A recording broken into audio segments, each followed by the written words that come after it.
Welcome to the Ref Room, hockey talk for referees, coaches, players, and fans. Broadcasting live on Facebook, YouTube, and Twitch. With your hosts, Smokin, Silz, and Brad Baumruck. Live.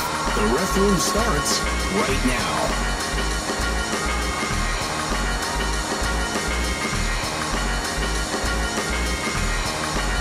And now your host.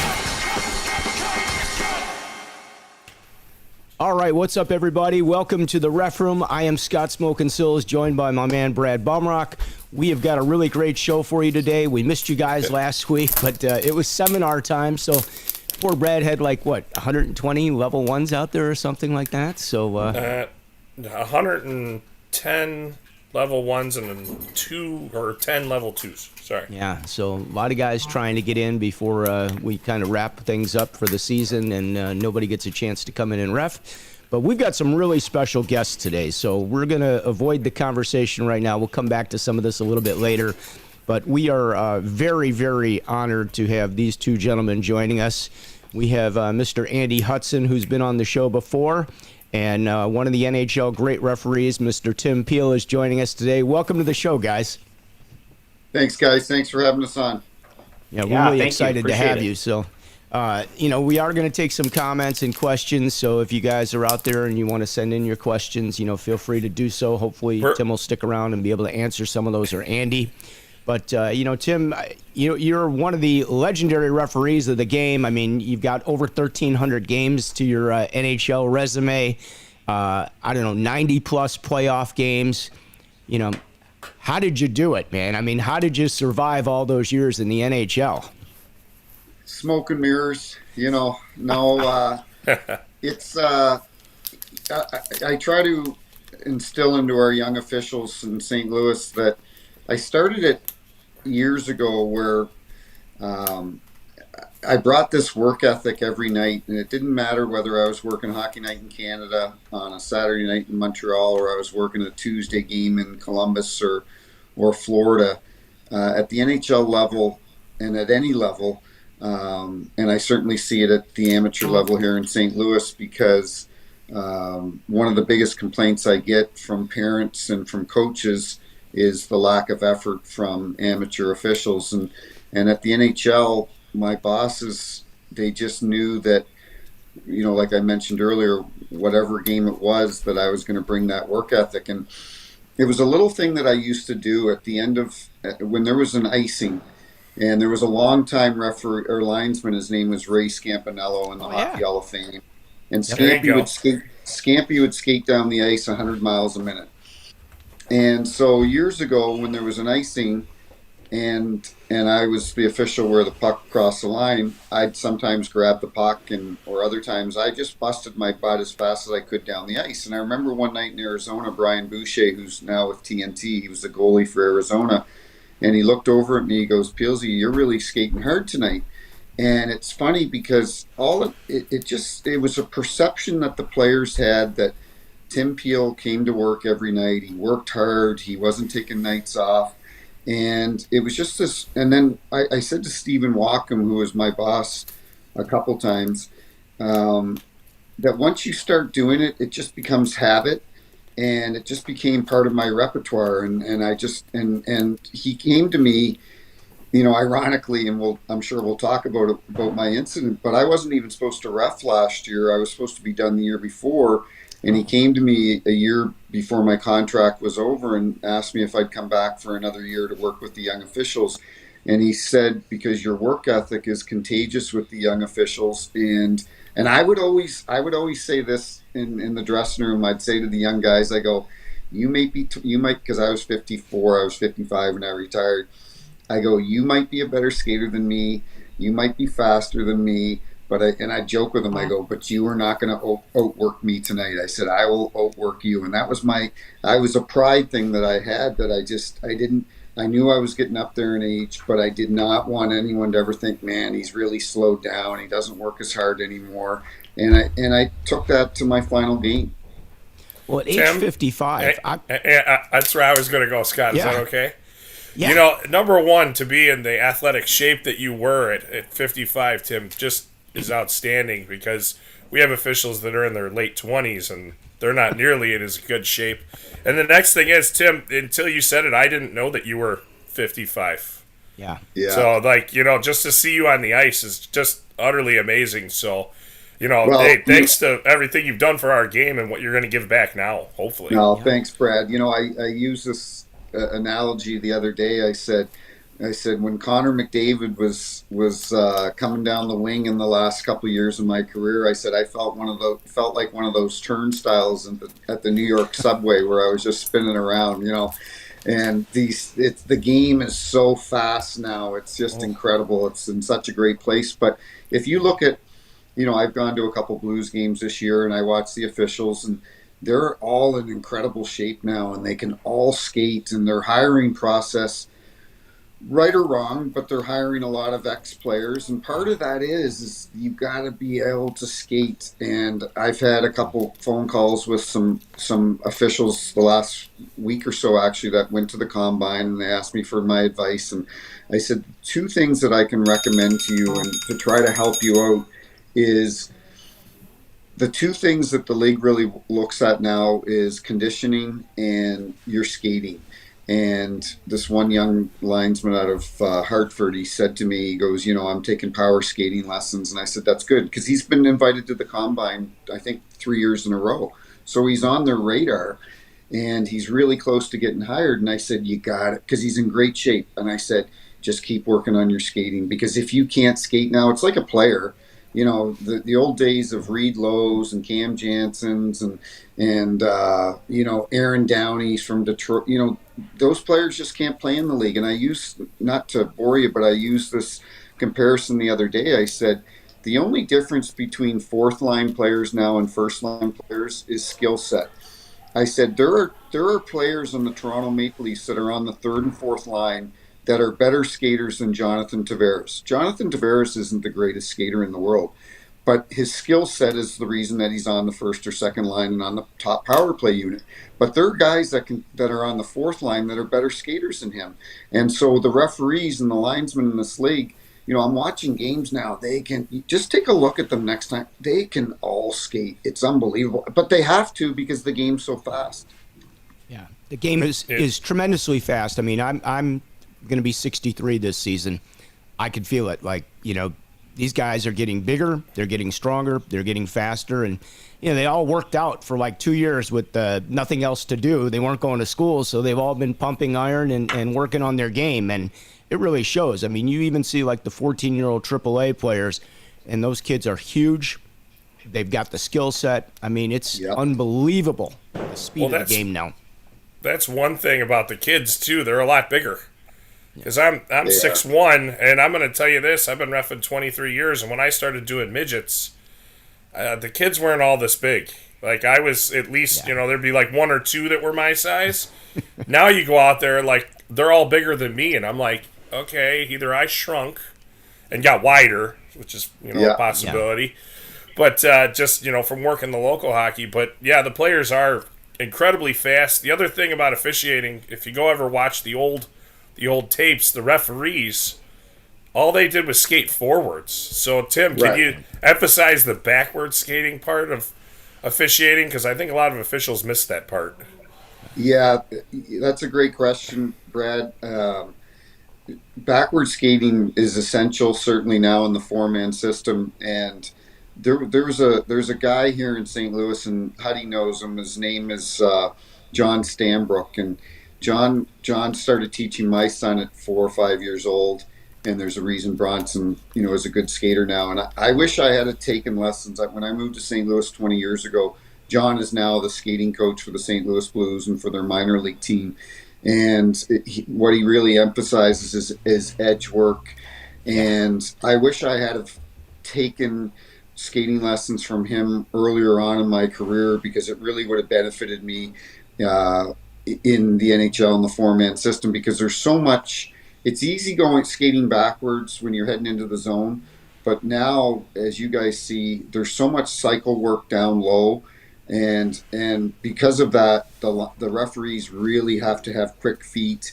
They've got to read the play, they've got to switch sides, go behind the net, and they've got to be exceptional backward skaters. And if you're not a good backward skater now at the National Hockey League or at any level, what's gonna happen? You're gonna get in the way, and that's to go back to minor hockey. I'm refereeing here or coaching here in St. Louis. My son plays on Central States, and Jamal Mayer's the ex Blackhawk and Blues and so on. He played in the NHL for 15 years, and he's the head coach. And we're doing games out there, and these kids are 9 years old, and the officials are getting hit with the puck, and they're in their early 20s or 30s or 40s, and I'm like, guys, you shouldn't be getting hit. You shouldn't be getting hit. You shouldn't be getting in the way in the corners. And if you are, either A, your skating's not that good, or you're just not trying hard enough, and you're not working hard enough, because there's no way that 9-year-olds should be getting in your way. They do take up the entire ice space, that's for sure. They've learned to use every inch of it. I have a question, though. I want to go back to something you were talking about with the guys that are former players coming into the league and having the opportunity to go work without any kind of really referee experience at the grassroots level. What's your thoughts on that, Tim? Is that 100% the way we're headed, and all the guys that are working hard in all these leagues and around the country, they're not going to get a shot to go any further? Or do you think that that's going to change? Give me your opinion on that. Yeah, no, that's a great question, Scott. This year, the NHL hired 11 new officials, combination of refs and linesmen. I think 7 or 8 of them had officiating experience. A few of them didn't. And a few years ago, they hired an official. His name is Corey Cervette, and his brother played for the Flyers, Danny Cervette. And Corey was a great minor pro hockey player, played in London. I think he might have won a Memorial Cup there with Patrick Kane. And Corey, they brought him to the Combine, and the first game that he ever officiated was in Colorado for a preseason game. So it's kind of, I get why, there were a lot of guys at the time that were sour about that. They're like, hey, this guy hasn't paid his dues. He hasn't refereed at all. And all of a sudden, because he's an ex-player, he's stepping in. So I certainly understand a bit of that. And I think the NHL recognized that too, that they still need guys that have some refereeing experience. So the players the ex-players that they're hiring right now, they're being sent down to the East Coast League, the American League, junior hockey, to get that experience before they move them right up to the NHL. Well, we have another one of your former NHL referees chiming in here. Bob Langdon has joined us, and he says, you can teach skating, you can't teach feel for the game and common sense as an official, and that's rare now. Guys like the Peel Cat are a dying breed. Well, thanks for that comment, Bob. And So I follow Bobby on social media, and Bobby's laced up the skates again. He's working, I think, senior hockey in Ontario. And I'll tell you this, back before, Bobby was back on staff at least 15 years ago, maybe longer. And back before we had powerful skaters, Bobby Langdon was our best skater. This guy could fly. He was powerful. And he was a great official, and now Bobby would be just like, Scott Cherry, for example, was drafted by the Washington Capitals. Scott Cherry's a linesman, worked several Stanley Cup finals, powerful skater, but now everyone they're hiring, they're all phenomenal skaters. They're just tremendous, and they're athletes, but they have to be because of the game. Well, I'm curious. So, you mentioned, like the younger guys getting in the way of the puck. What do you guys say in the NHL to one of the players that hits you with the puck? Knowing that you guys are great skaters, you know where to be. Do you have some words for these guys when they bang one off you? The clapper goes off, your back or the back of your leg. You have a comment for these guys, or do you just let them go? There was a defenseman, Sakara. I think he's still playing. He still might be playing for Edmonton, and one night he hit me like 3 times, and he's European, and literally there was nobody around me. I couldn't understand, and he apologized. But there were times throughout my career where, the worst thing, it just bugs you when there's nobody around and you're off the boards, So you're giving him the boards or shoot it on the other side of you, and he hits you, and then he says, "Get the out of the way." And I remember looking at guys going, you're a National Hockey League defenseman. You're like, you cannot make a pass and avoid me. Are you kidding me?"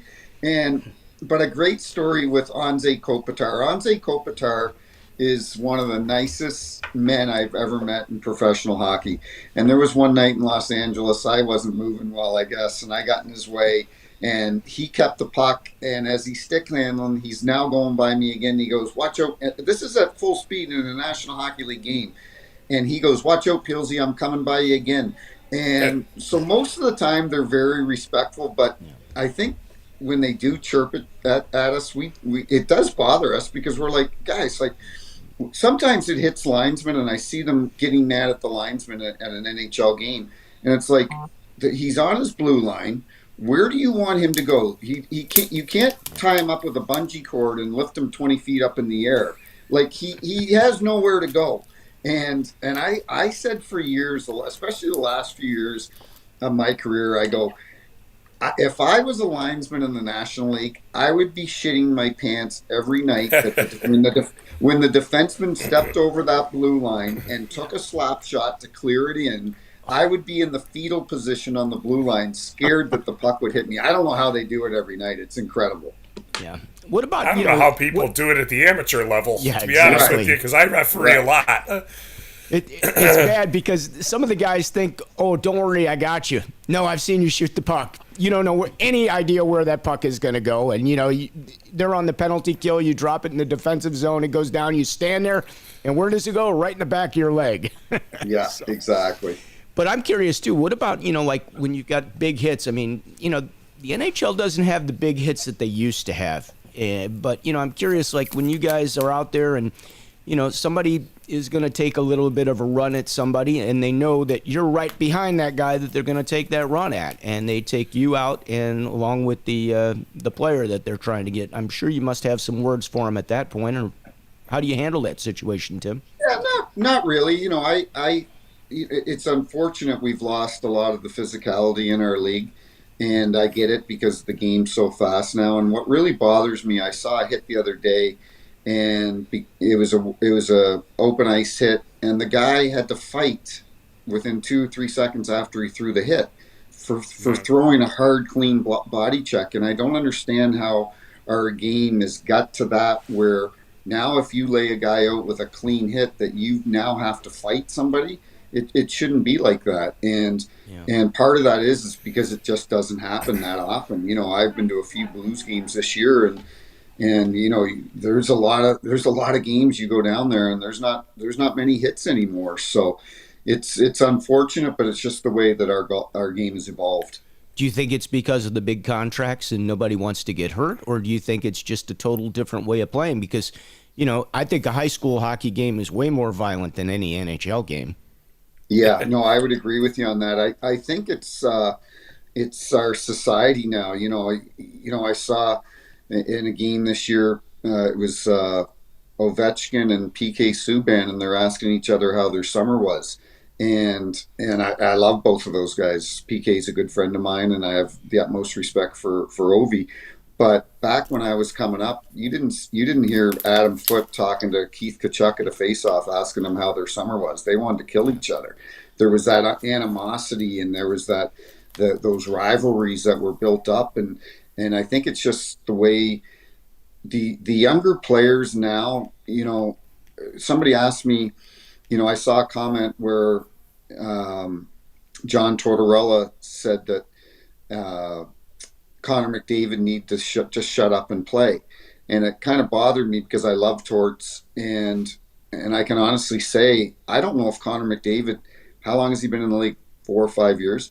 I don't even know if he ever came up and talked to me. I don't remember ever really having a conversation with them. The younger players coming up right now, they don't want to have a relationship with the referees. Their focus is playing, and they don't know your names, most of them, nor do they want to. And it's just the way society has changed. And now at the end of, after a game's over, they're on the phone with their advisor and their agent and their parents, and the game has just changed. And maybe for the game itself is in a good spot, but we don't have that animosity that we used to have years ago. What advice would you give to the officials that work, the grassroots types games, and they're in a situation where, now that we've got people back in the building and the stands are actually full again, you've got all the students in there and it's a lot of fun. It's a great atmosphere. What advice would you give to them, when they're in maybe an adverse situation where somebody doesn't agree with their call and they're getting a lot of heat or a lot of pressure? Since you've worked in, big games all your life and probably some of the greatest games ever played, what would you tell the officials and like their game management style and things of that nature under those circumstances?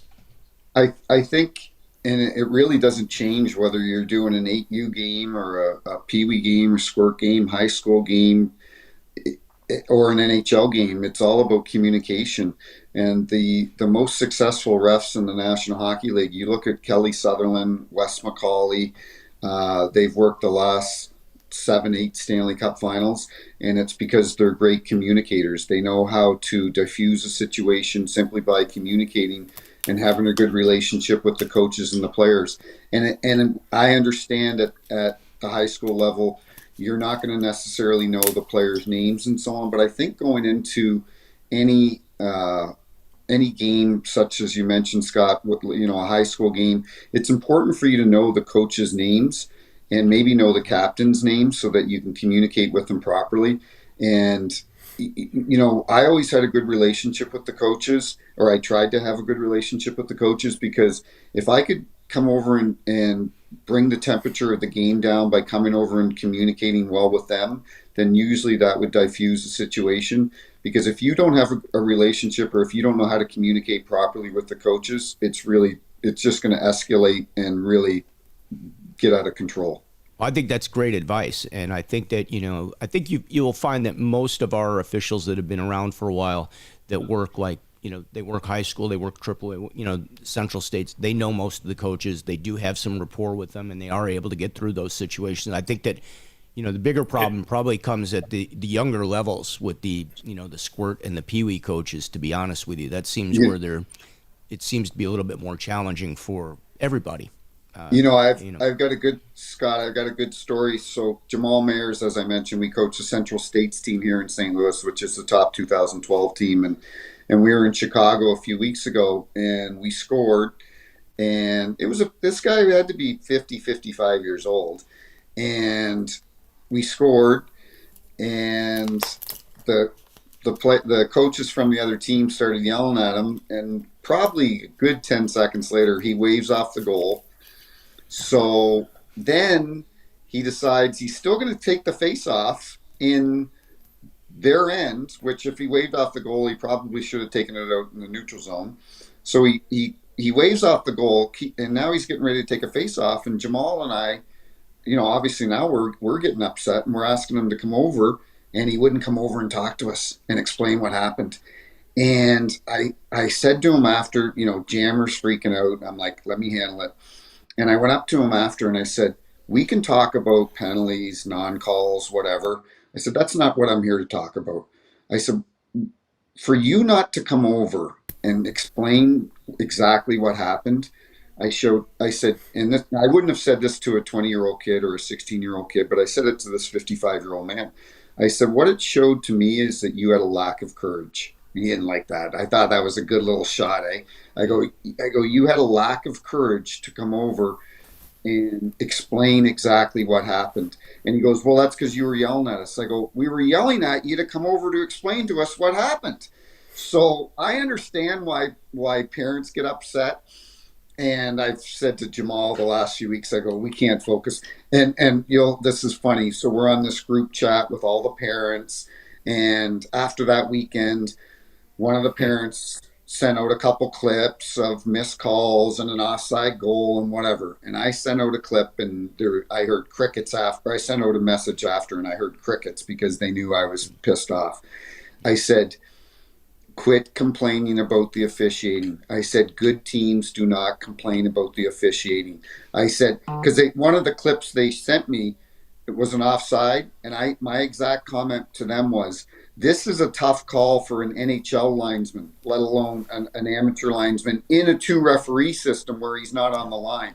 I said, "So quit complaining about the officiating, because what they're doing is they're showing little Johnny, their son, and that was the dad. It was his son that was the defenseman. I guarantee you, he's showing him the clip because they scored on the play, saying, it's not your fault. The play was offside." I said, quit coddling these kids, because you do. Good teams, as I said, do not complain about the officiating. You overcome that. Yeah. Well, I have to agree with you on this, Tim. And, the two officiating system, that's what we are doing mostly because we are short on refs. Even at the higher levels, you're having that. But it's impossible to be on that blue line. You're going to, you're going to miss something every now and then. It's just going to happen. But Scott, like I said, when we discussed the 3 official, the 4 official, and the 2 official, and then we didn't get into the 2 and 1. That's an entirely different monster. But in each system, you're either taking something or you're giving something away. Like the 4 official, you gain that extra set of eyes, but yet you have to play that dance between the 2 referees to where they have to equal each other out. The 3 official system, you might miss something behind the play as the referee, hopefully not, but yet you're not doing that dance. And then the 2 official system, you're doing the dance at the same time.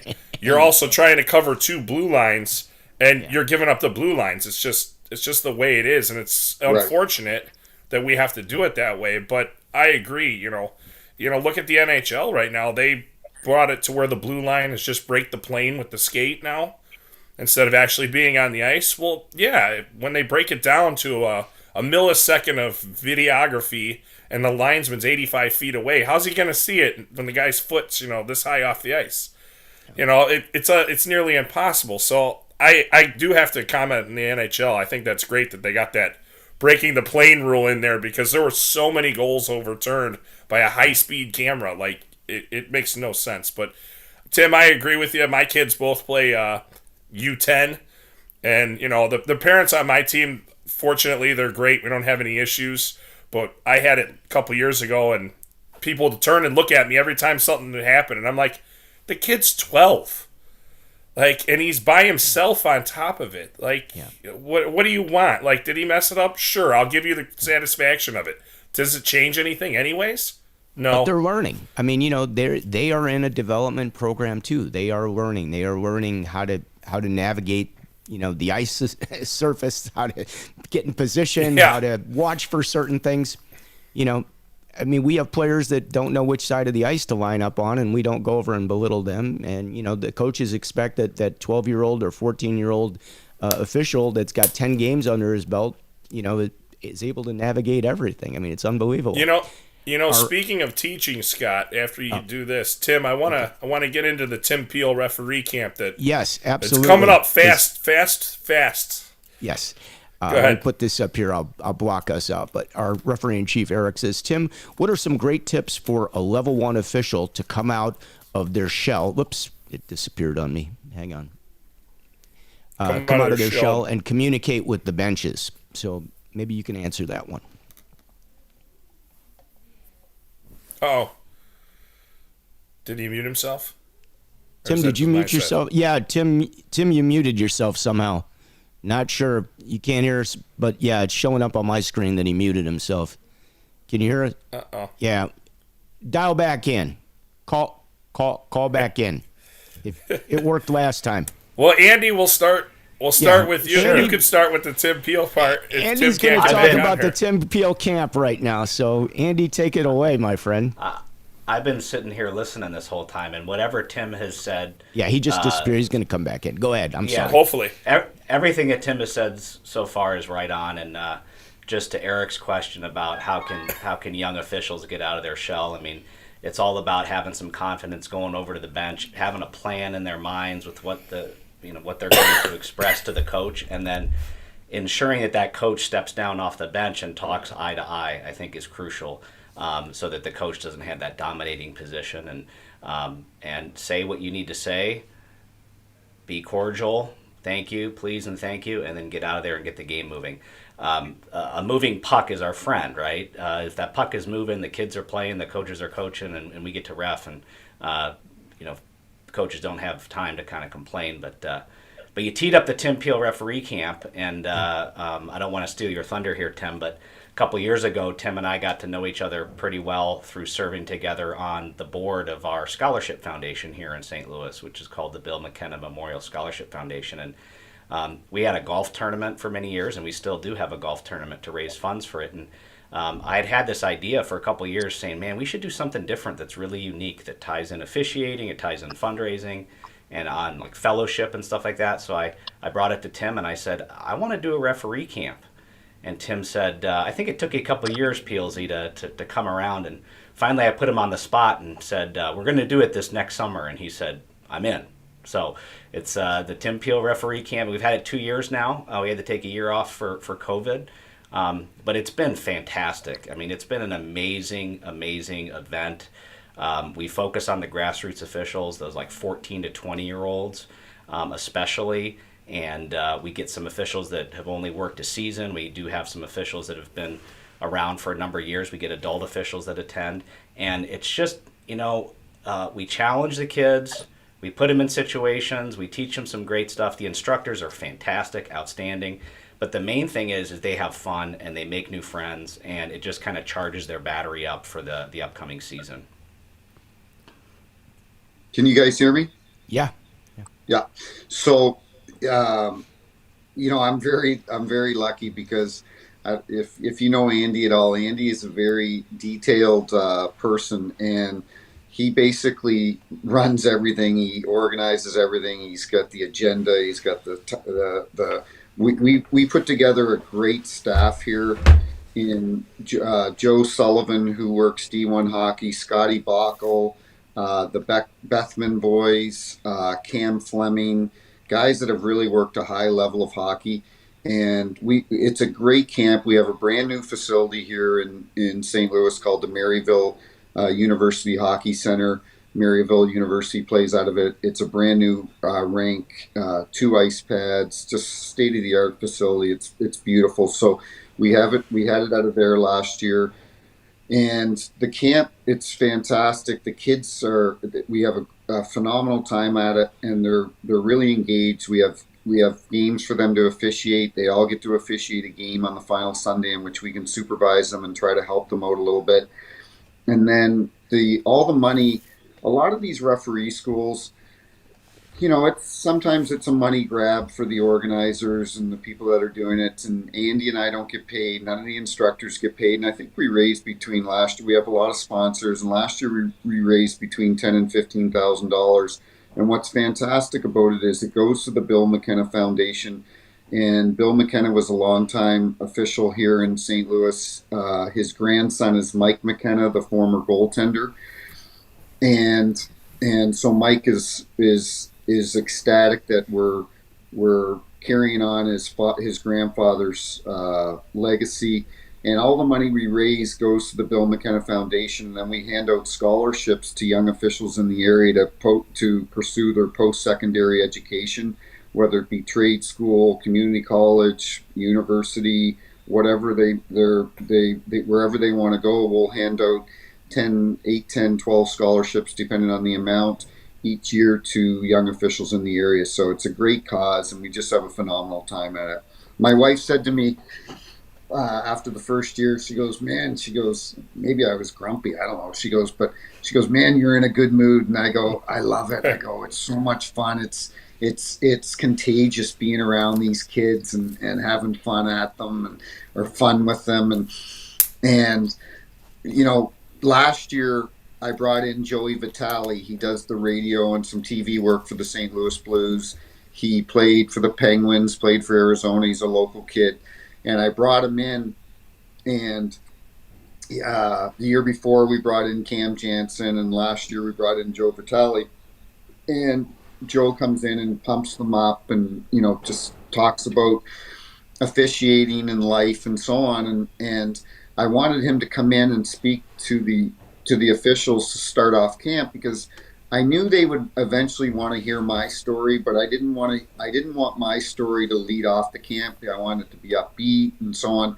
So it was day 2 or day 3 in the camp, and we have, like every camp, when you're hosting or having something like that, you've always got 3 or 4 guys that have that sense of humor, and they just kind of stand out from the rest of the kids.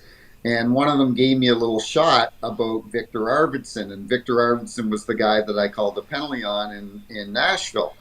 And so finally I said, okay, do you guys all want to hear the story? And they're like, yeah, we want to hear the story. So I told the story, but at the end of it, I said, life's pretty good right now for you guys. You're 14 to 21. You're probably in high school. You got a girlfriend. Mom and dad probably bought you a car. I go, life's pretty good. But I go, guess what? It's going to suck sometimes. And you're going to get kicked in the balls. You're going to get kicked in the balls. And I said, but it's about how you deal with it and how you come out on the other end. And it's about your perseverance and resiliency. And it still gives me chills right now telling the story, because one of the moms came up to me on the final day of camp, and she goes, I wish your camp was a week long. And I go, why is that? And she goes, my son comes home every night and he just talks about you and the instructors and the life lessons you're teaching my kid. It's phenomenal. And I walked away and I'm like, yeah, this is why we're doing this camp. It's awesome. It's not just about, hey, this is how you referee, and it's about life and just, developing and growing as a person. That's awesome. How many officials get to partake in this event? Because I don't know, to be honest with you. I think last year we had 36. We're usually between 36 and 40, right, Huddy? Yeah. How do they find out about going to the camp? Can you post in the comments? Can you put up the information so that people can reach out if they're interested? And the McKenna Scholarship Foundation website, and I'll put it in the comments. We do have the date established already for 2022. It's the first weekend in June, and it's a 2.5-day camp. We start like Friday afternoon, so kids can get out of school if they're still in school. Usually it's right after school is over, honestly. But if people want to come in from out of town, they can come in Friday. And then we do power skating Friday night. We have meals. We feed them pretty much the whole time. We focus on linesman topics on Saturday morning, referee topics on Saturday night. We have skating sessions throughout the time, and then, like Tim mentioned, we bring teams in and actually have games and do. Oh, nice. We broadcast those games live on YouTube or Facebook rather, so they can actually go back and watch their games, and our instructors do like a voiceover for them, so that's pretty cool. And another great element to last year, PLZ, was Jeff Lavecchio, and how he came in and did a fitness session. I don't know if you want to mention that while I'm posting the thing in the comment here, but Jeff Lavecchio is he's getting well known around North America, but he played a little bit for Boston. He trains just about every pro hockey player, amateur player, college players. He's got the market here in St. Louis. This guy is just a machine, and he's an incredible person. So we had a couple sessions with him that our kids could work out, and he could talk to them about the importance of nutrition and conditioning. And the great thing about the camp is that it's not a local camp. Last year we had 2 kids come in from Alabama. We had a kid come in from Portland, Oregon. The year before, we had kids from Los Angeles. We had them come in Wisconsin, Detroit. We had them come in from all over. And I think last year, Andy, and you can correct me, but I think, did we charge $175? that sounds about right. I don't remember the exact amount, but yeah. It was nothing. The first year we did it for $125. I think That's we raised awesome. it by $50. So it's It's nothing. It's cheap for them, and the reason we do that is so that they can afford it. They can come in, and especially for out of town people with hotels and so on. Yeah. But we didn't do it to raise money. I knew that we could raise money through our sponsors, and Missouri Hockey Association was gracious enough to approach us last year because they loved the fact that we were trying to improve officiating in Missouri. Is they came to us and paid for all of our ice time, which was about $3,500. Nice. And so it's very inexpensive for any of these students to come in for the weekend because, like Andy said, we feed them. We feed all their meals, everything's paid for, and they just have to pay that That's great. I think fee, and we that's it. spend more than that on district seminar to go for 2.5 days. So Right. yeah. Yeah, and some of the, a lot of people go to camps thinking that they maybe want to get exposed to higher levels, and that's fantastic. There's camps out there that do that. There's a couple in Pittsburgh, and they run an amazing program. I know there's a California referee school that's been around for a long time. We decided when we started this together with Tim and others, we said that's not going to be our target, right? Our target's going to be those grassroots officials, to those first, second, third year officials.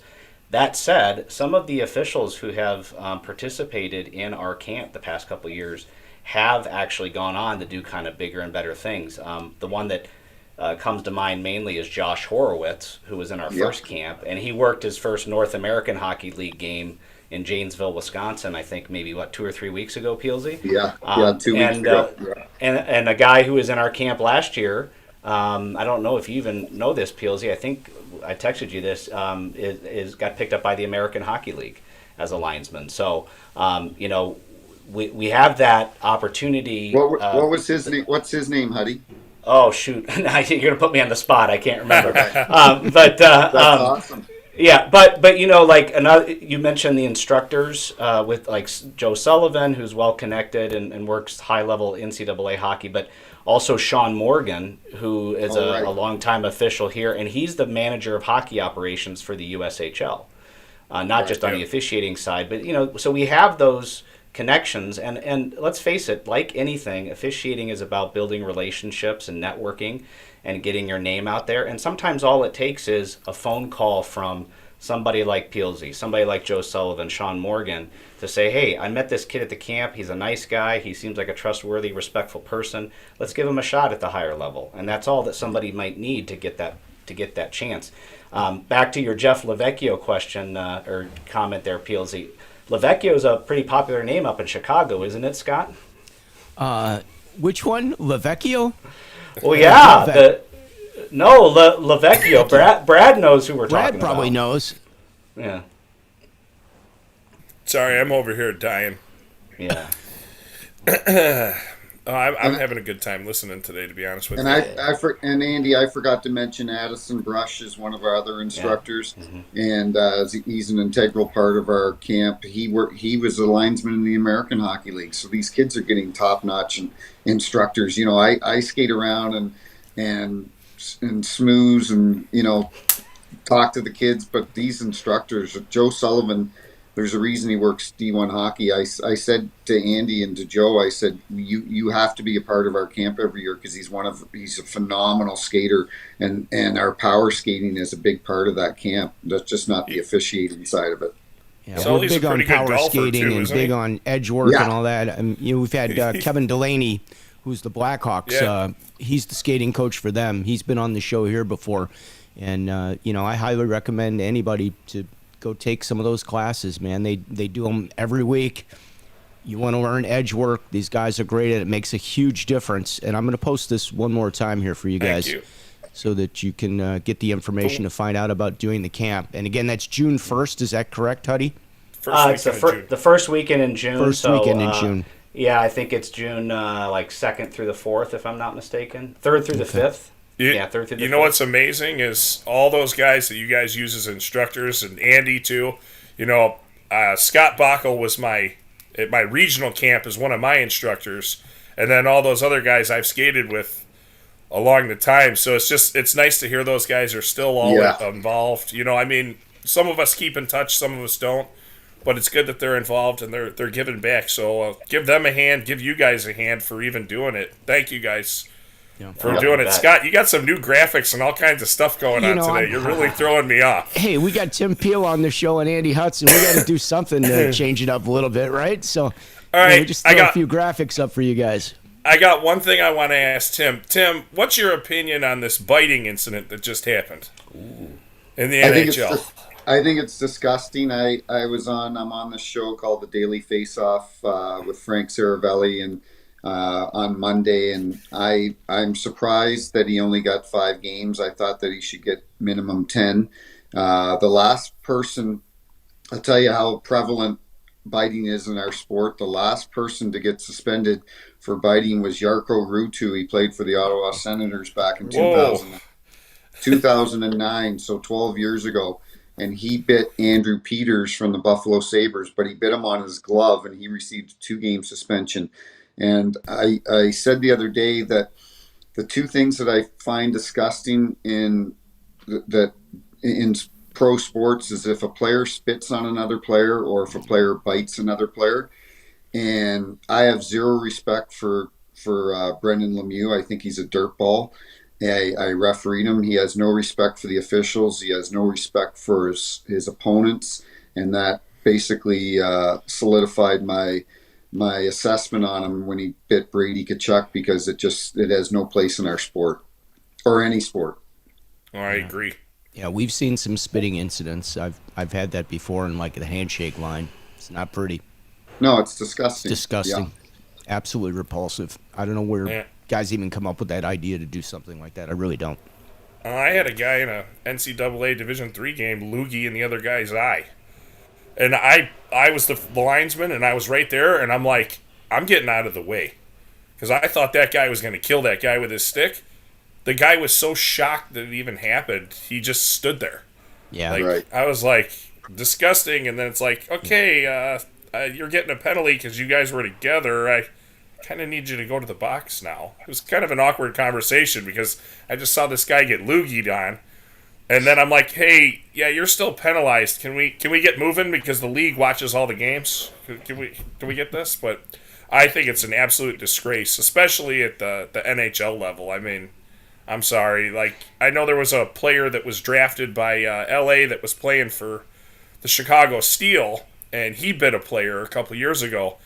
And the coach said, all right, you're not going on our road trip with us for like, I don't know, 7 or 10 days or whatever. But the trainer showed up and woke him up at like 6 in the morning and made him run like 3 miles a day and then go out and power skate for like 2 hours and then made him lift weights. So they killed him for a week. And when they got back, he was like, so, you ever going to bite anybody ever again? He's like, no, I'll just play hockey. And he's like, well, if you do, I'm going to send you packing too. So I heard that story around the locker rooms, and I thought that was absolutely great that they even did that. But, yeah, just a disgrace. I wanted to bring it up because it just happened. So I appreciate your insight on it. And Our referee in chief here in Illinois, Eric Council, asks, Tim, what are some great tips for a level 1 official to come out of their shell and communicate with the benches? I know we started to cover that and you got muted at that point. So, you know what? It's obviously depending on his age. I think it's important that he really has to get mentored by an older official to help teach that. That's tough to teach on your own. You know, it's some people, like I was asked the other day if NHL officials should be able to be available to the media after a game to give comments on a particular call, and I said it's not a bad idea. It's a great idea. But I said I'd be comfortable with doing it. Kelly Sutherland would, Wes McCauley would, guys that have good communication skills. But not everybody on our staff is comfortable talking to the media or communicating like that. So with a young official that is young and is new, I think it's important for him to work with an older official, not necessarily an older official in age, but a senior official. And if there's an opportunity for that official to go over and communicate with the bench, that younger officials, like we do in the NHL, whenever I'd go over and communicate with John Tortorella or whoever the coach was, we would always have the linesman slide over, because then it wasn't he said, she said. We always had that third party there to say, no, this is exactly what was said. And so in this case here, at this level, I think it would be beneficial to a young official to be able to slide over and listen to the conversation between a senior official and a coach and help develop some tips that way. And then obviously in the dressing room for those older officials to be able to help those younger officials and give them tips on how to do it. Steal from your peers. Yeah. Be Those are great sponges, suggestions. And with the way society is right now, it's so toxic out there, and there's so much kind of hateful language out there. I think for me, the best way right now for us as all officials is to start the game off on a really positive note. I refereed a game yesterday afternoon, and Scott, we can talk about this. And we started the game with coaches, captains. We're going to have a good game. It's going to be respect and sportsmanship, and then everything else can follow from there. Coaches are like, great. Captains are like, great. So we've just set the expectation. And now if we have to step in and do something regarding sportsmanship or behavior, we've already talked about it. And so I've been taking that when I've been doing young hockey games lately with young officials, because that's where I enjoy skating, is I use that same approach, and I take a young official over with me and I say, hey, let's tell the coaches that sportsmanship and respect are number one and number one, 1.1, and everything else can happen from there. There's a question in there for Tim that you might want to bring up, Scott. Yeah, I see that. I don't know if he wants to answer it. The nicest coach in the NHL and the meanest coach in the NHL. And I'll be curious because you were just mentioning one of them that I thought might fit into one of those categories. Who, in Torts? Torts? Yeah. No, you know what? I love Torts. Him and I always had a great relationship. I had an incident. It was 3-4 years ago. Nick Foligno was playing for Columbus, and I called a penalty in Montreal, and Nick didn't like it. And on the way to the box, he just kept saying that I don't respect him. You don't respect me. You don't respect me. And it really bothered me because his dad, Mike Foligno, that was a famous player, played for Toronto, and when he was in Hershey and I was on my way up, Mike Foligno was one of the nicest guys to me. If I made a mistake, he's like, hey, don't, he knew that we were going to make mistakes when we were in the minor leagues, and he was just always so nice and respectful. So when Marcus Foligno and Nick Foligno came in the league, I always had a soft spot for them because of their dad. And so when Nick said this, it really bothered me. And a couple of weeks went by before I saw Columbus again, and before the game, before I still had my suit on, I went down and knocked on Torts' door, and I said, and him and Brad Shaw were in there, the assistant coach, and I said, can you get Nick? I'd like to speak to him. And Nick comes in, and I said, you said something a couple of weeks ago that really bothered me. I said, that I don't respect you. And I said, that couldn't be further from the truth, Nick. I said, and I told him about his father, and his mom had died a few years earlier from cancer, Mike's wife. And I said, I have a tremendous respect for your family. I go, so him and I hugged it out. And he's like, I'm sorry, PLZ. And then he leaves, and Torts looks at me, he goes, I love that. He goes, we need more of that in this league. That personal bond and personal touch. And some of the nicest coaches, like I made a concerted effort to, you never want to be liked by everybody because it's impossible, but you just want to be respected. But I always tried to develop a relationship with the coaches, and 99.9% of them, I can't remember anybody, like some people didn't like Vigneault. He chirped a lot. I always liked Vigneault. Todd McClellan's one of the nicest guys. Barry Trotz, Claude Julien, Claude Julian's adopted two kids, and I was adopted, and I would talk to him about how his family's doing, and we have a lot of good people in hockey, and I can honestly say, and very honest, that there was never a coach that I didn't like. There was some maybe I didn't get along with, but nobody that even sticks out right now. I remember when I first came in the league, Scotty Bowman was the coach of Detroit, and Pat Quinn was the coach of Toronto. And you talk about being intimidated. When Scotty Bowman looked at you, you almost shit your pants because you're like, it's Scotty Bowman, right? Yeah. And the same thing with Pat Quinn, because they just garnered so much respect, and they just had this aura about them that they were just bigger than the game. But I always tried to get along with the coaches, and then if the temperature of the game was starting to get too high, I could come over to them and have a conversation, and they could then help me control the players and bring the temperature of the game down. What was your favorite building to work in? Just out of curiosity. What do you think? You stole what I was going to ask. Oh, I'm sorry, Brad. That's okay. Brilliant minds think alike, Montreal, Montreal was my favorite. And I had 3 that I really liked working in. Montreal, I loved working in New York at Madison Square Garden. I remember it was years ago, and it was a game 7. It was the last game 7. They still haven't played a game 7. It was the last game 7 between the Rangers and the Flyers, and a huge rivalry. And Chris Rooney and I were working it, and for us to get picked for a game 7 was a huge honor, and because a lot of guys were sitting at home watching that game, and a lot of guys were wondering before the email came across who's going to get game 7. And an hour and a half before the game, the building was shaking, and all you could hear was "Let's go Rangers, let's go Rangers." And so I love Madison Square Garden. I loved working in Philly. A lot of people didn't, because the fans were, we all know about the Philadelphia Eagles. The Philadelphia Eagles fans snowing Santa Claus one year at Veterans Stadium, but I love the fans there. And there's a funny story. There's a guy, he's called the sign guy, and he's got a stack of signs, and he's behind the visitors' goaltender, and he'll hold up a sign, insert puck here and blah blah blah. And whenever I'd work there, he'd hold up a sign, "Ref, you suck." So he'd always hold up that sign, "Ref, you suck." And so after the game, I was kind of known as one of the refs that would go out and have a few beers, and we went to Chicky and Pete's beside the Flyers Stadium, and the sign guy comes up to me. He goes, "Hey, Timmy, I'm the sign guy." I go, "Oh, nice to meet you."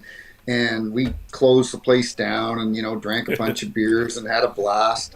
And then that was about 10 years ago.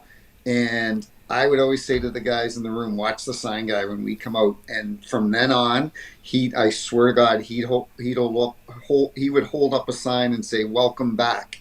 And I totally flipped him. It was never "Ref, you suck." I'd give him a fist pump like this and look at him.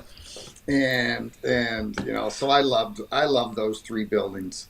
That's awesome. Hey, well, that's a positive story for once in the long list of crappy ones, especially in Philadelphia.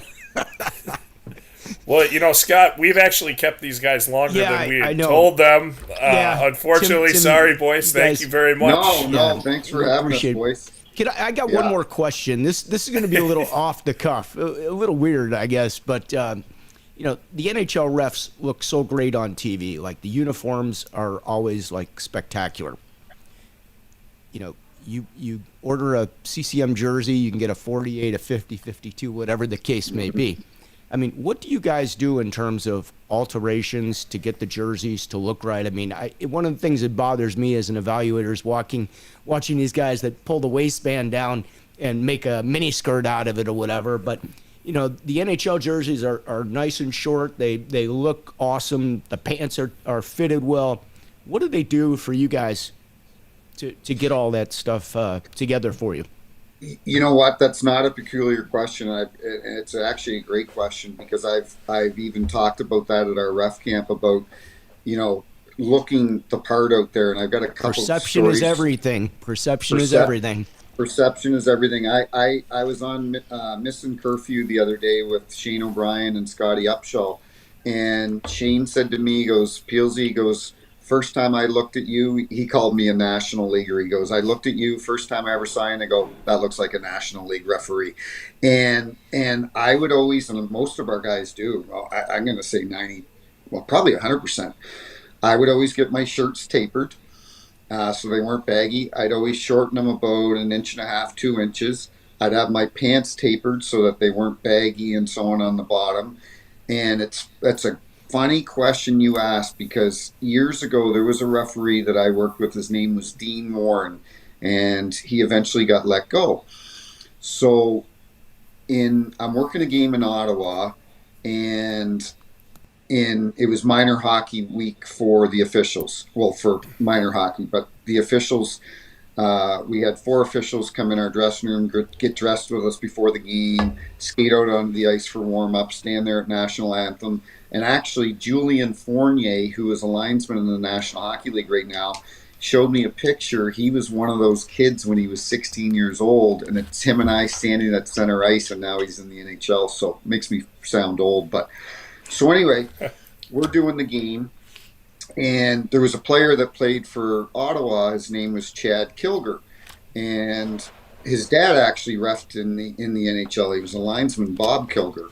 And Chad came up to me, as I'm skating around with these minor hockey league refs. And Chad comes over, he goes, Peelsy, he goes, I didn't know you were working with Dean Warren tonight. I'm not working with Dean Warren. I'm working with Greg Kimmerly or whoever. And he goes, no, there he is over there. And I look over and he's pointing at a minor hockey league ref because Dean's pants were about this much too short. He didn't taper his jersey. His helmet, for whatever reason, looked weird on his head. So that was the perception from these NHL players that he did not look like a referee.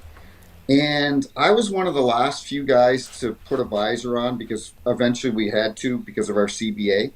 And the first time I ever put a visor on, it was a preseason game in Columbus. And Scott Hartnell came right over to me. He goes, what's with the visor? And I go, we got to wear it now. But he knew which referees didn't wear visors anymore. They know, they look at you while they're sitting on the bench going, this guy looks like a ref or he doesn't look like a ref. So your question really, Scott, is a great question and is important because you're right. I see it. I'll be coaching even if I'm just at the rink watching games and the guy's pants are tucked in behind his Yep, right shin tights. and the jersey looks big and It's like, dude, you don't look like a ref. Like just spend a couple bucks, go get it tapered, go get it, So you're right. Perception is everything. So you guys had to get that done on your own. The league didn't No, they would send us they would send. Now with the Stevens pants, after I got mine tapered, the Stevens company, you would send them then your pants at the end of the year, and they would take the measurements so that they had them going forward. But with the jerseys, they would just get sent to us like a 48, 46, 50, 52, whatever, and then it was up to us to get them tapered.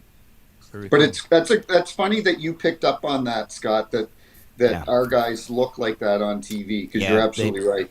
The jerseys are really short. Like you don't even see I can't show you, but I mean, if you take a jersey, let me switch the look here for 1 second, maybe. It's a little, but if the jersey is even folded over, like it looks a little bit better. But you guys, they're almost like straight and right on the waist, and they're short. They're just perfect. So I commend you guys on that. It looks really great, and tapering the pants is not the easiest thing to do because. I don't care. You can go buy the Stevens pants and, you get your size and the pads that are in the back, they're basically covering the back of your boot if you're a 30-inch length or 31-inch length. Right. So, guys got to, the last time I had mine done, it cost me more for the alterations than for the pants. I know. It's crazy. I wish they would pay a little more attention to that. But that was one I had to ask you, Tim, because you guys do look fantastic out there and always have. So. I really appreciate both of you. Andy, we wanted to talk about that. We had a couple things we wanted to talk about. We'll get you back on the show. Come back with us anytime because you've been on the show a couple times. We love having you, and thanks for putting this together. Again, for everybody that's watching, let me put up the comment again so we can get the information for the camp if you'd like to attend. Sounds like an absolute amazing few days. The price is unbelievable. $175, guys. To do 2.5 days, and that includes meals. So if you want to attend the camp, it's the first weekend of June. Any other details you want to give them, Andy? So we're going to be coming out with a special announcement next month in January, kind of announcing the camp, also our annual golf tournament, which we'll be announcing. And then we got something extra special to announce, too. I can't give too much away. But another former NHLer is going to be part of our team moving forward, and that announcement will be coming soon. We usually open registration for the camp around the first part of March, so just stay tuned to that McKennaScholarship.com, and you'll be able to see the information there. Well, I'll tell you what, if you guys want to come back, when you're going to announce, opening up your registration and make an announcement, we'd love to have you back here. And you know what, Huddy, I'm remiss to say that we didn't mention Jay Scherer's name. Jay retired here in St. Louis. Jay was one of the premier linesmen in the National Hockey League. He worked for 30 years, many Stanley Cup finals. And the first year he helped out a little bit and was more there as a guest speaker. And then this year he took on a bigger role. And what a awesome thing it was for our not just our linesmen, but for our referees too, to learn from a guy like Jay Scherz. Like, are you kidding me? This guy was one of the premier linesmen, as I mentioned, in the National Hockey League, and for him to be a part of that camp just brought it to another level, and with all the other great instructors we have. So, Yeah. All right, well, guys, that's going to wrap it up for the ref room. Again, we have Andy Hudson here from St. Louis, who's a longtime official, very involved in USA Hockey. NHL legend Tim Peel, thank you for doing this. My man Brad Baumruck, myself. We'll see you guys next Wednesday on the show. Hope everybody has a great week. Take some extra games. Enjoy yourself out there. Guys, thanks again for being with us. It's been a pleasure, and come back and see us again real soon. sounds good. Thank you. Take care. Thank you. All right, that's going to do it for us, guys. It's the Ref Room. We do this every Wednesday starting at noon right here. You can check the replays on YouTube and Facebook, of course, and we'll see you at noon again next week. Take care, everybody. Peace out.